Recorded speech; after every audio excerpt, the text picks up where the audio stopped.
things we will also be discussing in this segment is the whole concept of, in a sense, what you call manifestation. Now, let us provide you a slightly different idea and understanding of the concept of manifestation. Because many of you, when you think about the idea of attempting to manifest something, bring it into your reality, make it appear, solidify it, crystallize it, make it experiential, are coming from a point of view, also definitionally and belief system related, that it is something that does not exist in your reality, that you are attracting into or bringing into your reality, that somehow it is ephemeral and non-physical, and you have to somehow make it solid, make it appear, make it real. That is not the case. What it is that is representative of your preference and what you call your desires to manifest already exists in your reality. It is already manifest. The idea of manifestation is not bringing something that doesn't exist into existence or attracting something over there and bringing it over here. The idea is that what you desire to manifest is already here, already existent, already real. Manifestation is the process of giving yourself the ability to realize, to perceive that it is already here. You do not have to do any magical thing to make it come into existence. It is already existent. It's already within your sphere of reality. It is just that your belief system makes it invisible to you. So manifestation is not the process of actually conjuring something out of nothing. It is the process of making the invisible visible. And that simply requires an alteration of perception. That's all it takes. So we are going to be talking about that idea as well. And let us begin right there. The idea of one of the mechanisms of manifestation that allows the invisible to become visible is something that uses the power of paradox very strongly. We often talk about the idea of paradox as the recognition that you are in a very powerful place, right in the center of your power. Because what to you may seem paradoxical, what to you may seem contradictory, two opposing ideas that cannot necessarily seem to coexist, but do coexist, tells you right then and there that there must be a middle ground from which they both come. And that middle ground, that balance point, is your place of power from which you have generated the apparently paradoxical and apparently contradictory concepts. But because you can perceive them both, it tells you that just the perception of those things alone tells you that you are actually in the center of those things, that they come from the center of your being, and that you're simply seeing reflections of the polarity, expressions of the polarity of creation. But polarity within you combines and interacts in a very specific way to generate your true perfect place of balance and perfect place of power. So when you see paradox, rejoice, because it is telling you that you're standing right at the center of your creative self and have the ability to thus then manifest and transform and make the invisible visible very quickly. Let us explain a little bit more clearly about the idea of the paradoxical nature of the mechanism of manifestation. Many of you have been taught to think about the idea of manifestation as an issue of intention, and as an issue of focus, as an issue of concentration. And in a sense, this is accurate. However, a very important point is often left out, or at the very least, sometimes this point is spoken of independently, and so no connection is made to the idea as a whole concept. The two seemingly paradoxical issues here are intention, focus, and concentration, and conversely on the other side, what you have often heard in many metaphysical and New Age information sources, the idea of surrender and letting go. These two things are not diametrically opposed. They are not mutually exclusive. They work together in a whole mechanism. In other words, the secret, one direction of the paradoxical mechanism is the idea of intention, focus, and concentration, and then, after that has been done, letting go and surrendering and letting the intention, focus, and concentration do its job on higher levels.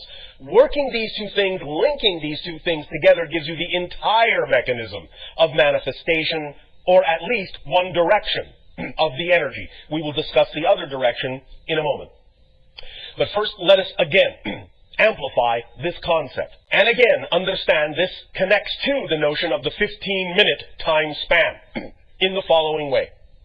Any time that you have a desire or a preference for a manifestation, The idea, yes, is that, in a sense, it must be representative of your passion. It must become your world.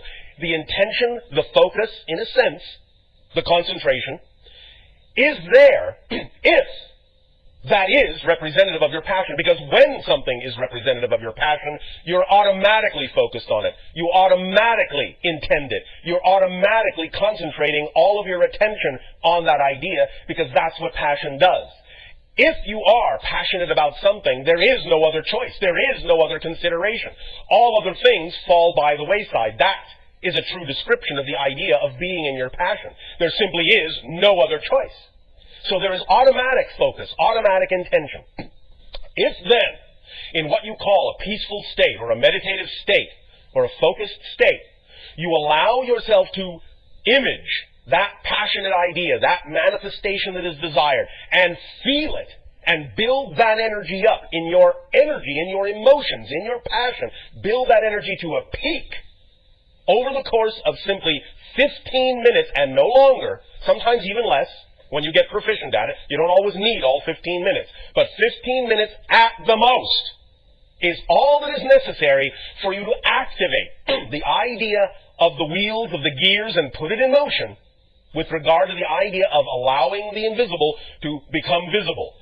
But when you do that, when you build it to a peak over the course of a few minutes or 15, the next step is to completely and utterly let it go. Forget about it. Stop caring about it. Let it go. Surrender it utterly to the higher self. Let the higher self now do the job. You see, physical reality, while apparently complicated at times, is actually not extremely complex. In a sense, it is actually built on very simple principles, and you don't actually have to do very much to get the ball rolling.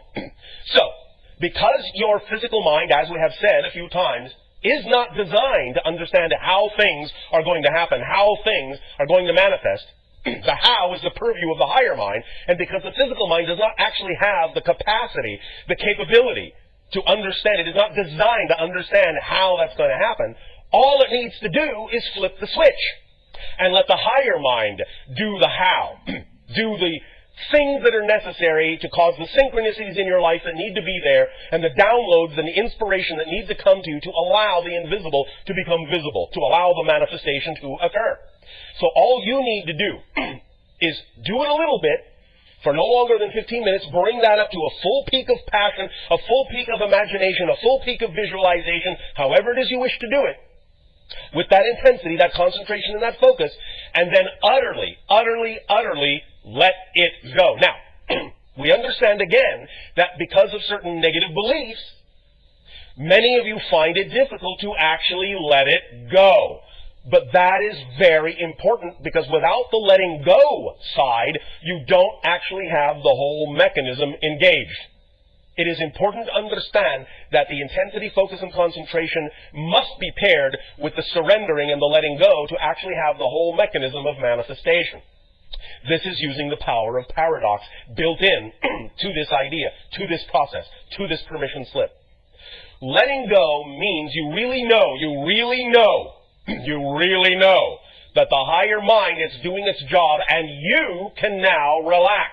The physical mind can relax. It doesn't need to do anything else. It is not required, nor is it capable of doing anything else. So really, really, really, when you know this, you can allow your mind, your physical mind, to just let it go, knowing it is in good hands, in a sense, and get on about your day, focusing on the next most exciting thing you are capable of taking action on. At the same time, again, you must be clear, as we already said, about your motivations to ensure that what it is you are focusing on, what it is you are surrendering to, is truly representative of your highest passion, instead of something that is simply being labeled as such to actually act as an avoidance of what your highest passion actually could be. This is where you have to really be clear, again, about the idea of what beliefs you are dealing with. Because many of you often fool yourselves and trick yourselves through the negative belief system into thinking that you're acting on your excitement, when in fact you're actually acting out of anxiety and covering it up because you're afraid to look at the idea of what it is that actually does excite you because of all the negative beliefs you've attached to it. So clearing out your motivational mechanism and finding out what beliefs you have attached to it is the primary, first, and fundamental process that is required in order to actually use the tool of manifestation in a clear and concise and precise manner. Once you have your motivation clear and you know that what you are focusing on is truly representative of your passion, then you will find that this mechanism of manifestation works very, very strongly, very well, and often very rapidly. But the idea, again, is that you cannot worry it there. You cannot make it happen. You cannot insist that it must happen at a certain time and in a certain way, because then you are once again putting conditions on it. You are not allowing yourself to truly let it go. You are not allowing thus then the higher mind to do its job. You're actually blocking the entire process by keeping, in a sense, the control, or trying to keep control of the situation within the physical realm. And the physical realm is not designed to handle energy in that way. It does not have the ability. It does not have the capacity to do the job of the higher self. It simply doesn't work in physical reality that way. It would be as if you dove down under the sea with your breathing apparatus, and then instead of allowing yourself to rise to the surface and taking your mask off, taking your breathing apparatus off, and taking a deep breath up there to go back into that realm, it is as if you are insisting, by trying to control it in physical reality, it is as if you are taking off your mask, taking off your breathing apparatus underwater, and inhaling, and wondering why you start choking, and wondering why you cannot see that far anymore, why things are suddenly murky and muddy, and why you are suddenly drowning. The idea is you must allow yourself, your whole self, to participate in this idea of creation of your reality. And you are not a whole self. You are not a whole person unless you allow the physical mind and the higher mind to work in concert. We know many of you have been taught to think that the idea of the higher mind, being that it is non-physical, is somehow not really a part of who you are as a person. It's something else, somewhere else, on another plane, on another level, and has nothing to do with what you're supposed to be doing as a personality in terms of guiding yourself through life. But that is not the case. In order to actually move through physical reality as a whole person, you need the back and forth. You need to work in concert. You need a partnership between physical mind and higher mind so that you can actually function as a whole person and use each component in the way it was designed to be used, so that you can then allow the mechanism of manifestation and the creation of your reality to work in an effortless and aligned way with the idea of the vibration of yourself as a total being.